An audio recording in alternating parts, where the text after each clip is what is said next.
चलिए देखते हैं। आर एस अग्रवाल क्लास 8 का है रैशनल नंबर। शुरू करते हैं। सबसे पहले रैशनल नंबर का परिभाषा क्या हो सकता है, रैशनल नंबर का परिभाषा बनाते हैं। रैशनल नंबर हम किसको कहेंगे? इससे पहले इस क्लास से पहले ढेर सारा नंबर हम पढ़ चुके हैं। Even number, prime number, composite number, odd number, twin prime number, या ढेर सारा नंबर हम पढ़े हैं। जिस प्रकार से वो सारा नंबर था उसी प्रकार से एक और नंबर होता है जिसको कि हम रैशनल नंबर कहते हैं। रैशनल नंबर का परिभाषा लिखेंगे तो रैशनल नंबर का परिभाषा बनाएंगे, the number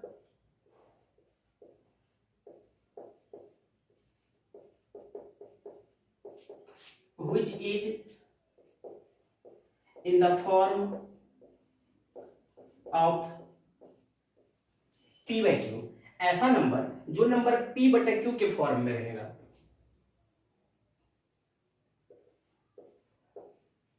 where p and q are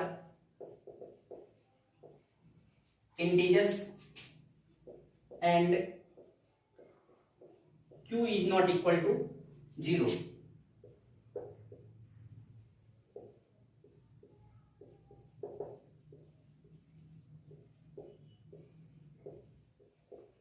is called rational number.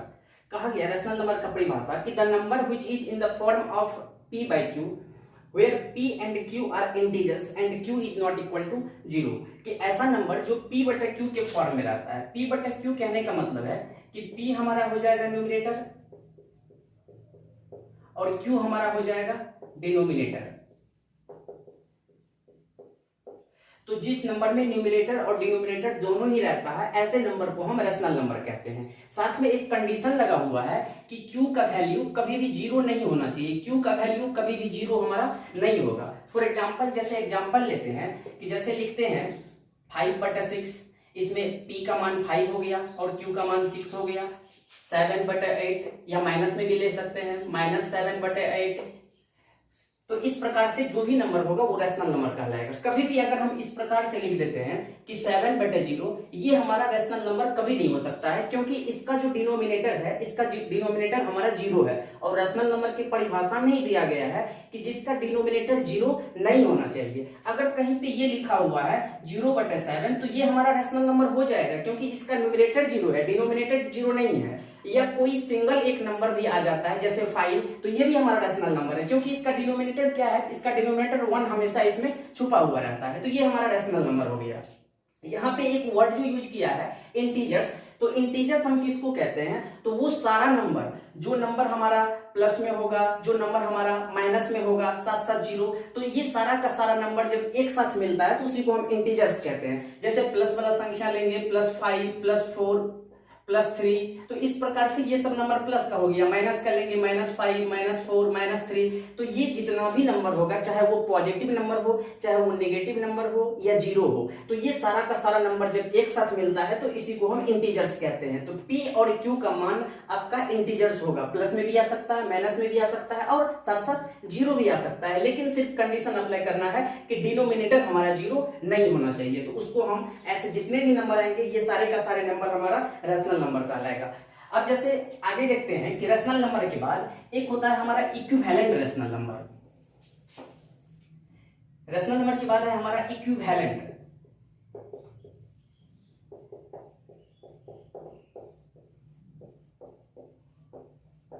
Equivalent rational number किसको कहेंगे? तो इक्विवेलेंट मतलब होता है इक्वल, बराबर।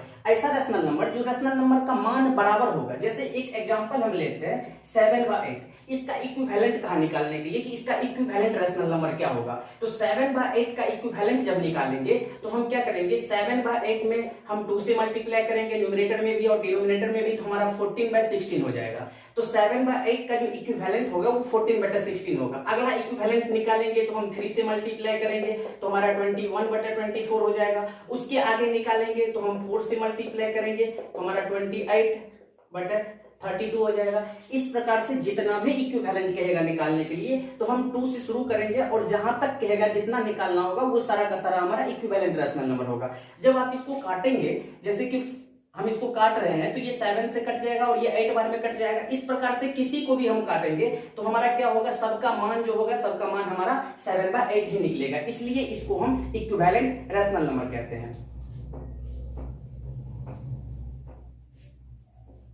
आगे फिर हमारा टॉपिक है इक्विवेलेंट रैशनल नंबर के बाद आगे हम टॉपिक लेते हैं कि आगे अब हमको कहीं पे रैशनल नंबर फाइंड करने के लिए कहता है कि कोई दो संख्या दे दिया, जैसे 7/8, 5/6, इस प्रकार से दो नंबर दे दिया हमको बोला कि इसके बीच में रैशनल नंबर निकाल करके दिखाओ। या कोई संख्या दे दिया 2 और 5, बोला इसके बीच में 5 गो रैशनल नंबर निकाल करके दिखाओ, इसके बीच में 6 गो रैशनल नंबर निकाल करके दिखाओ। तो इस प्रकार से हम रैशनल नंबर, किसी भी संख्या के बीच में रैशनल नंबर हम कैसे निकालते हैं, इसको देखते हैं कि रैशनल नंबर कैसे निकालते हैं किसी भी नंबर के बीच में।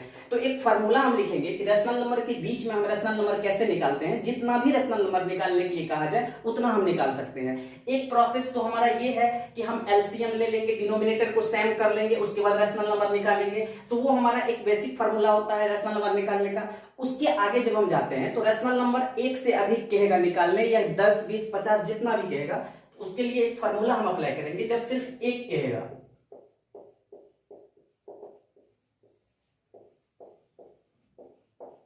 जब एक रैशनल नंबर कहेगा निकालने के लिए, तो एक संख्या को हम x मान लेंगे, एक संख्या को हम y मान लेंगे, और दोनों को हम जोड़ देंगे, x और y को बटे 2 कर देंगे, तो एक रैशनल नंबर हमारा निकल जाएगा। जैसे मान लेते हैं 3 और 5 के बीच में कहा एक रैशनल नंबर निकालने के लिए, तो एक को x मान लिए, दूसरा को y मान लिए, दोनों को हम 3 और 5 को जोड़ देंगे, बटे 2 कर देंगे, और ये हमारा 4। तो सिंगल रैशनल नंबर जब निकालने के लिए एक रैशनल नंबर कहेगा तो इस प्रकार से हम कर देंगे कि x और y मान करके दोनों को जोड़ के बटे 2 कर देंगे तो हमारा निकल जाएगा। जब एक से अधिक कहेगा रैशनल नंबर निकालने, मोर देन 1, जब एक से अधिक रैशनल नंबर कहेगा निकालने के लिए, तो उसके लिए हम क्या करेंगे कि सबसे पहले हम एक संख्या को x मानेंगे, दूसरा संख्या जो हमारे पास दिया हुआ रहेगा उसको y मानेंगे। हमको याद रखना है कि हमेशा y जो होगा बड़ा होगा किससे, x से। तो हमेशा y उसी संख्या को मानना है जो संख्या बड़ा है, और x उस संख्या को मानना है जो संख्या हमारा छोटा है। और उसके बाद हम सबसे पहले एक d निकाल लेंगे। d बराबर हम फार्मूला लिखेंगे y माइनस एक्स बटे n+1। ये n यहाँ पे क्या है, तो n है आपको जितना रैशनल नंबर कहता है निकालने। 5 कहेगा निकालने, यहाँ पे 5 डालेंगे, 4 कहेगा निकालने, यहाँ पे 4 डालेंगे, 10 रैशनल नंबर कहेगा निकालने, यहाँ पे हम 10 डालेंगे। जब हमको d निकल जाता है तो उसके बाद हम रैशनल नंबर का फार्मूला लिखते हैं जो हमारा पहला रैशनल नंबर होगा, फर्स्ट रैशनल नंबर बराबर x छोटा वाला संख्या जो हमारा है plus d। Second rational number, दूसरा रैशनल नंबर कहेगा निकालने के लिए x प्लस 2 गुना d। तीसरा रैशनल नंबर कहेगा निकालने के लिए x प्लस 3 गुना d। इस प्रकार से 100 ऑन जितना भी कहेगा 5, 6, 7, 8 इस प्रकार से 3, 4, 5, 6, 7, 8 d में हम मल्टीप्लाई करते जाएंगे और हमारा रैशनल नंबर आगे निकलते चले जाएगा। तो ये फार्मूला याद रखना है कि इस फार्मूला से हम रैशनल नंबर फाइंड करते हैं। जितना 100, 50, 100, 150 जितना भी रैशनल नंबर कहेगा निकालने के लिए उतना हम इसके बीच में निकाल सकते हैं। एक संख्या को x मानेंगे छोटे वाले को, बड़े वाले संख्या को y मानेंगे, y में बड़े संख्या में से x को घटा देंगे छोटे वाले संख्या को, और जितना रैशनल नंबर कहेगा निकालने के लिए उतना यहाँ पे मान रखेंगे, +1 कर देंगे, और जो कट के निकलेगा वो हमारा d का मान आ जाएगा। उसके बाद x में d का प्लस करेंगे, x में 2 गुना d, x में 3 गुना d। इस प्रकार से हम आगे करते चले जाएंगे तो हमारा रैशनल नंबर निकलते चले जाएगा।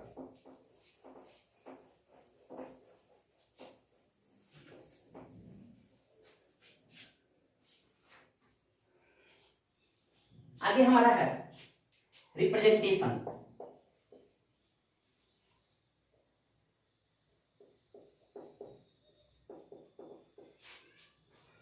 Representation on number line. Number line पे हम रिप्रेजेंट कैसे करते हैं, तो पहले नंबर लाइन पे रिप्रेजेंट, जैसे एक हम नंबर लाइन बनाते हैं, बीच में हम जानते हैं 0 होता है, राइट साइड हमारा प्लस चलता है, लेफ्ट साइड हमारा माइनस चलता है। ये हो गया 1, 2, 3, 4, इधर चलेगा तो -1, -2, -3 सो ऑन। तो जब सिंगल एक डिजिट दिया हुआ, सिंगल एक नंबर दिया हुआ रहता है, मतलब कि एक अगर नेचुरल नंबर हमको दे दिया तो आसानी से हम यहाँ पे फाइंड रिप्रेजेंट कर सकते हैं। 1 बोला, 2 बोला, 3 बोला, 4 बोला, सो ऑन आगे जहां तक ये बढ़ते जाएगा। तो इस रेशियो से हम क्या करेंगे, आसानी से हम निकाल सकते हैं जब हमको एक नेचुरल नंबर दे रखा है। उसके बाद जब हमको फ्रैक्शनल नंबर दे देता है तब हम कैसे निकालते हैं। जैसे हमको बोला 7/8 या 6/5 या 4/7, इस प्रकार से जब दे देगा तो हम उसी प्रकार से एक नंबर लाइन हम बना लेंगे। इसमें कहीं पे माइनस भी लग सकता है, मान लेते हैं इसमें हम माइनस लगा देते हैं, यहाँ पे 0, यहाँ पे हम 1 2 3 4, इधर माइनस में चलेंगे, -1 -2 -3। तो इस प्रकार से हमको देखना क्या है, हमको जब फ्रैक्शनल रेशनल नंबर निकालना है तो हमको ध्यान देना है डिनोमिनेटर पे कि हमारा डिनोमिनेटर क्या है। जो हमारा डिनोमिनेटर होगा उस डिनोमिनेटर जितना भी होगा तो इसको एक यूनिट कहते हैं। यहां से लेकर के यहां तक यूनिट कहलाता है। ये एक यूनिट ये हुआ, एक यूनिट ये हुआ, एक यूनिट, तो ये सारा एक यूनिट है हमारा।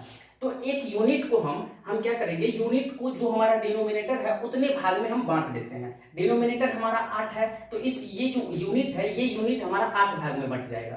1 2 3 4 5 6 7 और ये लगा के 8, 1 2 3 4 5 6 7 ये लगा के 8, 1 2 3 4 5 6 7 ये लगा के 8। इस प्रकार से सारे यूनिट को हमने 8 भाग में हमने बांट लिया। अब जो न्यूमरेटर हमारा दिया हुआ है 7, तो हम यहाँ से 0 से गिनती शुरू करेंगे, जहां पे हमारा 7 पुट जाएगा वही हमारा 7/8 कहलाएगा। ये 0 हो गया, 1 2 3 4 5 6 7 यहाँ पे आया तो ये हमारा 7/8 कहलाएगा। तो इस प्रकार से हमको डिनोमिनेटर, अब यहाँ पे डिनोमिनेटर 5 दिया हुआ है तो हमको क्या करना है, इसको 5 भाग में बांट लेना है और उसके बाद न्यूमरेटर को यहाँ से गिनती शुरू करेंगे, जहां पे 6 पूरेगा वो हो जाएगा। अब यहाँ पे डिनोमिनेटर 7 दिया हुआ है, माइनस लगा हुआ है तो ये इधर चलेगा। सारे यूनिट को हम 7 भाग में बांट लेंगे और यहाँ से गिनती शुरू करेंगे, जहां पे 4 पूरेगा वही हमारा -4/7 हो जाएगा।